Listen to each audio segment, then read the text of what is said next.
If your games or apps are crashing, lagging, or telling you there isn't enough VRAM, this quick Windows trick will help boost your dedicated video memory. Subscribe and let's start. Click the search icon and type Registry Editor. Then open it and click Yes. Now follow this path carefully.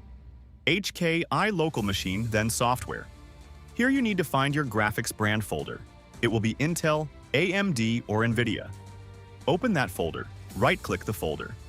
Click New, then Key. Name the new key GMM. Press Enter. Now click the GMM folder. Right-click empty space, then New. Choose DWD 32-bit value. Rename it to DedicatedSegmentSize. Double-click it. Now enter this value based on your RAM. Here is all the RAM and their values. I am type 4,96 based on my RAM. Now search for Device Manager and open it. Expand Display Adapters. Right-click your graphics card update driver. Click Search automatically for drivers. When it finishes, restart your PC.